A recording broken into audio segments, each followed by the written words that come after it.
Hello students, আমি Moumita ma'am. আশা করি তোমরা সকলে খুব ভালো আছো। Welcome back to our channel. Students, আজকে আমি তোমাদের সেকেন্ড সেমিস্টার মাইনর ইংলিশ থেকে তোমাদের যে ইউনিট 1 রয়েছে মাইনর ইংলিশের লিটারারি টার্মসগুলো, সেখান থেকে কয়েকটা ইম্পর্টেন্ট লিটারারি টার্মস নিয়ে আলোচনা করব, মানে যেগুলো তোমাদের এক্সামের জন্য ইম্পর্টেন্ট সাজেশন হিসেবে দেবো। তো ক্লাসটি শুরু করার আগে বলে রাখি যে আমাদের অনলাইন ক্লাস কিন্তু এখনো চলছে এবং অ্যাডমিশনও কিন্তু এখনো চলছে। তোমরা যারা আমাদের কাছে অনলাইনে পড়তে চাও, যারা অ্যাডমিশন নিতে চাও, তারা আমাদের হেল্পলাইন নাম্বারে যোগাযোগ করতে পারো। আমাদের হেল্পলাইন নাম্বার দুটো রয়েছে, একটা হচ্ছে 6295916282 আর একটা হচ্ছে 7076398606। যারা আমার চ্যানেলটি রেগুলার ফলো করো তাদের আশা করি নাম্বারগুলো মুখস্থ হয়ে যাওয়ার কথা, তবু তোমাদের আমি রোজ মনে করিয়ে দিই। এবং আমাদের যে কোর্সের ফি সেটাকে 999 টাকা। তোমরা যারা এখন অ্যাডমিশন নেবে তোমাদেরও কিন্তু সেম অ্যামাউন্টটাই পে করতে হবে এবং তোমরা এখন অ্যাডমিশন নিলে তোমরা লাস্ট 6 মান্থের নোটস কিন্তু একেবারে পেয়ে যাবে, ঠিক আছে? চলো টপিকটি শুরু করে দিই দেরি না করে। তোমরা অনেকেই বলছিলে যে ম্যাম সেকেন্ড সেমিস্টারের মাইনর ইংলিশের উপর সাজেশন দিন, তো তোমাদের রিকোয়েস্টটা রেখেই আজকে আমি তোমাদের মাইনর ইংলিশের যে পার্ট 1টা রয়েছে লিটারারি টার্মসগুলো, সেগুলো নিয়ে আর কি আলোচনা করব, ঠিক আছে? যেগুলো তোমাদের পড়তে হবে। দেখো, তোমাদের প্রথমে যেটা রয়েছে সেটা তোমাদের রয়েছে হচ্ছে ব্যাথোস, ঠিক আছে? ব্যাথোস, যেটাকে আমরা অ্যান্টি ক্লাইম্যাক্স বলি। তোমাদের এটা কিন্তু ভীষণ ইম্পর্টেন্ট। দেখো, আমরা ক্লাইম্যাক্সটার নাম কিন্তু প্রায় শুনেছি, কিন্তু অ্যান্টি ক্লাইম্যাক্সটা হচ্ছে ক্লাইম্যাক্সের অপোজিটটা, ঠিক আছে? তো এই ব্যাথোস কখনো কখনো মানে তোমাদের সিলেবাসে ব্যাথোস দেওয়া, কিন্তু এটার আরেকটা নাম হচ্ছে অ্যান্টি ক্লাইম্যাক্স। তো কখনো এক্সামে তোমাদের এই কোয়েশ্চেনটা অ্যান্টি ক্লাইম্যাক্স হিসেবে চলে আসতে পারে, ওই জন্য তোমাদের আমি দুটো টার্মই বলে রাখলাম, ঠিক আছে? ব্যাথোস আরটা হচ্ছে তোমাদের অ্যান্টি ক্লাইম্যাক্স, ঠিক আছে? এটা তোমাদের 1 নাম্বার গেল। 2 নাম্বার তোমাদের রয়েছে হচ্ছে ব্ল্যাঙ্ক ভার্স। ব্ল্যাঙ্ক ভার্স তোমাদের আরেকটি ইম্পর্টেন্ট লিটারারি টার্মস। তো ব্ল্যাঙ্ক ভার্স মানে সেটাই যে এটা হচ্ছে মানে সে ধরনের ভার্সকে বলে যেখানে কোনো রাইম থাকে না, যেটার কোনো রাইম নেই, তাকে আমরা ব্ল্যাঙ্ক ভার্স বলবো, ঠিক আছে? তো ব্ল্যাঙ্ক ভার্সে তোমাদের কিন্তু ইম্পর্টেন্ট রয়েছে লিটারারি টার্মস হিসেবে, ঠিক আছে?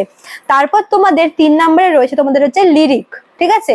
লিরিক ওয়ার্ডটা তোমরা কম বেশি অনেকেই শুনেছো।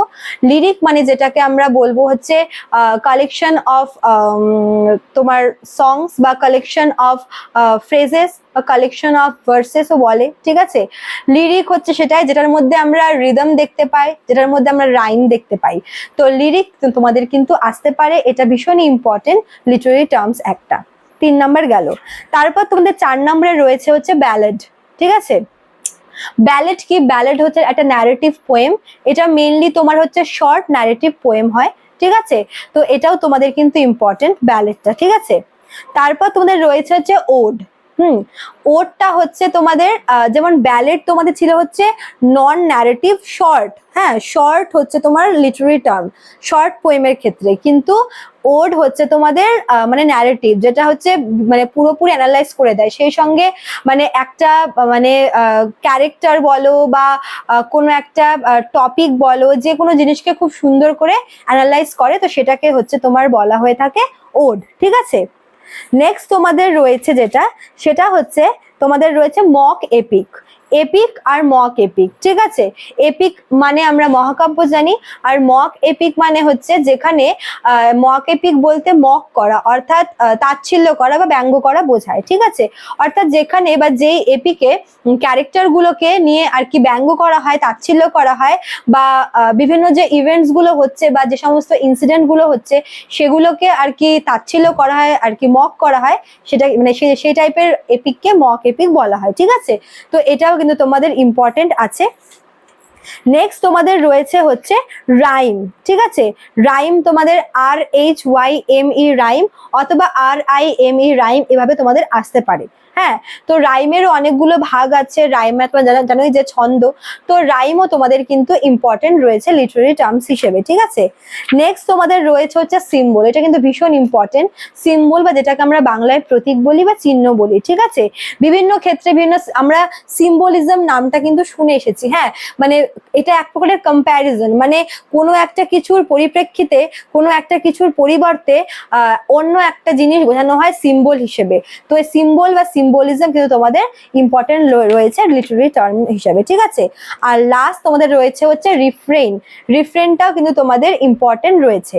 তো এই কটা তোমাদের পড়তে হবে লিটারারি টার্মসের জন্য তোমাদের ইউনিট 1 থেকে মাইনর ইংলিশের। এগুলো তোমাদের ভেরি ভেরি ভেরি ইম্পর্টেন্ট, তোমরা এগুলো অবশ্যই পড়বে। আর যারা তোমরা আমাদের কাছ থেকে নোটস নিতে চাও তারা আমাদের হেল্পলাইন নাম্বার যে দুটো যে রয়েছে অফিসিয়াল নাম্বার, তোমরা আমাদের হেল্পলাইন নাম্বারে যোগাযোগ করে আমাদের সঙ্গে যুক্ত হয়ে যেতে পারো নোটসগুলো পাওয়ার জন্য, ঠিক আছে। চলো আজকে এতটুকুই থাকলো, নেক্সট আমরা পার্ট 2 তে আর কি বাকিগুলো আলোচনা করব। আজকে এতটাই থাকলো, ভালো লাগলে অবশ্যই লাইক কমেন্ট করবে, শেয়ার করবে। দেখা হচ্ছে নতুন ক্লাসে। Thank you.